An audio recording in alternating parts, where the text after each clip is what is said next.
मुकद्दस हज 2024 के लिए फॉर्म भरे जाने का सिलसिला शुरू हो गया है। ये सिलसिला कब से कब तक चलेगा और किस तरह की जो इस बार गाइडलाइंस हैं वो क्या हैं, थोड़ा बता दीजिए।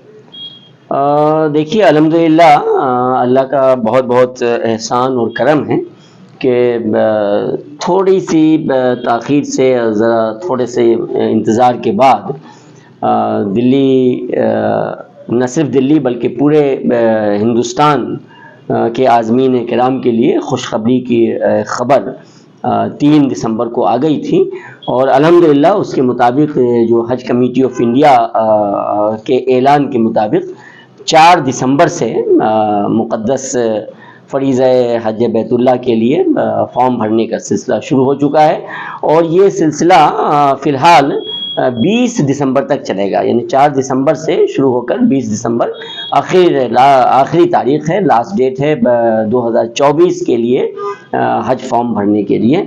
और इस दरमियान हमने अखबारों की तवस्सुत से भी और सोशल मीडिया के ज़रिए भी दिल्ली के तमाम तर जो इंटेंडिंग पिलग्रिम्स हैं, जो इरादा रखते हैं हज के जाने के लिए इस साल, उनको इस बात की इत्तला फराहम कर दी है। और अल्हम्दुलिल्लाह हज फॉर्म भरने का सिलसिला शुरू भी हो गया है। और दिल्ली स्टेट हज कमेटी में भी जो आज़मीन किराम हैं जो 24 के हज के लिए इरादा रखते हैं, उनकी आमद शुरू हो गई है और यहाँ पर फॉर्म भर रहे हैं।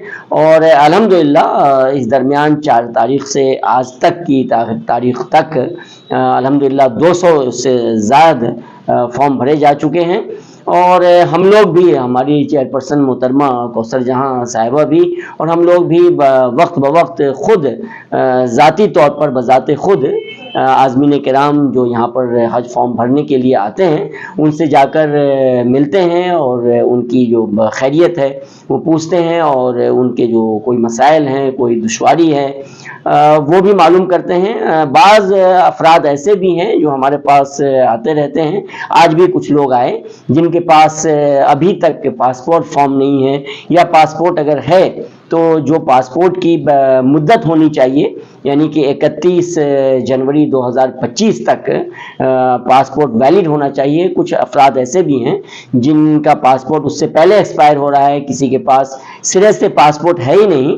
ऐसे तमाम जो इंटेंडिंग पिलग्रिम्स हैं, उनके पासपोर्ट की फराहमी के लिए, नया पासपोर्ट बनाने के लिए भी, और जो पुराना पासपोर्ट है जो एक्सपायर होने वाला है उस मुद्दत के दरमियान, उसको रिन्यूअल के लिए भी एक पासपोर्ट फैसिलिटेशन काउंटर इंशाल्लाह मिनिस्ट्री ऑफ एक्सटर्नल अफेयर्स और Delhi passport regional passport office के तवस्सुत से हम यहाँ दिल्ली स्टेट हज कमेटी में भी कायम करने जा रहे हैं। इसके लिए रीजनल पासपोर्ट ऑफिसर से हमारी मीटिंग तय है और इंशाल्लाह उस मीटिंग के बाद एक काउंटर यहाँ पर भी काम करने लगेगा, जिसके लिए तमाम जो इंटेंडिंग पिलग्रिम्स हैं, जो इरादा रखने वाले आज़मीन किराम हैं, उनको यहीं पर उनके जल्द अज जल्द उनके पासपोर्ट की प्रोसेसिंग के लिए डेट की फराहमी कर दी जाएगी।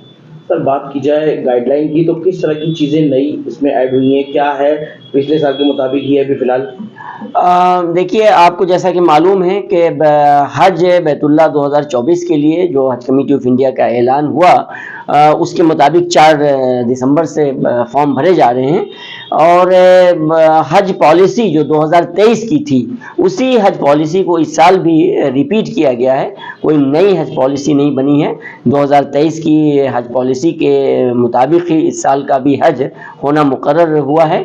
उसमें थोड़ी बहुत अगर कोई नई तब्दीली आएगी तो वो तब्दीली दोनों हुकूमतों के दरमियान की गुफ्तगू के बाद जो फाइनल सूरत हाल सामने आएगी, उससे मीडिया के ज़रिए, आप हजरात के ज़रिए, सोशल मीडिया के ज़रिए और अखबारात के ज़रिए तमाम जो आज़मीन किराम हैं उनको मुतला कर दिया जाएगा। जहाँ तक हज गाइडलाइन का सवाल है, हज गाइडलाइन भी बहुत ही तफसीली गाइडलाइन दिल्ली में तमाम तर सूबाई स्टेट हज कमिटीज़ को फराहम कर दी गई हैं हज कमेटी ऑफ इंडिया की तरफ से। और उसमें तकरीबन तमाम तर जो निकात हैं, जो तमाम तर पॉइंट्स हैं, वो वही हैं जो पिछले बरसों में थे। यानी इस साल जितने भी आज़मीन किराम हैं उनको कोविड-19 की सर्टिफिकेट भी चाहिए और उनके पासपोर्ट का रिन्यूअल भी चाहिए। और जो 70 साल اور اس سے زائد کے عازمین ہوتے ہیں ان کو مخصوص زمرے میں یعنی ریزرو کیٹیگری میں رکھا جائے گا، اور گزشتہ برسوں کی طرح اس سال بھی 45 سال یا اس سے زیادہ عمر کی جو خواتین ہیں اور جن کے پاس کوئی محرم نہیں ہے وہ بغیر محرم کے حج بیت اللہ کا شرف اس سال بھی حاصل کر سکیں گی، بشرطے کہ ان کا مسلک تنہا سفر کرنے کے لیے یعنی تنہا حج کرنے کے لیے اجازت دیتا ہو۔ اس کے لیے ایک انڈرٹیکنگ لی جاتی ہے، وہ اس سال بھی لی جائے گی۔ ایسی خواتین اگر ان کے پاس 5 کا گروپ نہیں ہے، چونکہ حج کا جو کور ہوگا وہ محرم جانا چاہتی ہیں، ان کی عمر 45 سال یا اس سے زیادہ ہے، اگر وہ اکیلی ہیں تنہا ہیں تو وہ بھی اپلائی کر سکتی ہیں۔ ایسی خواتین کو حج کمیٹی آف انڈیا کی جانب سے دوسری مزید دیگر 4 خواتین کے ساتھ ملا کر کے اور شامل کر کے ان کا 1 کا 5 کا گروپ بنایا جائے گا۔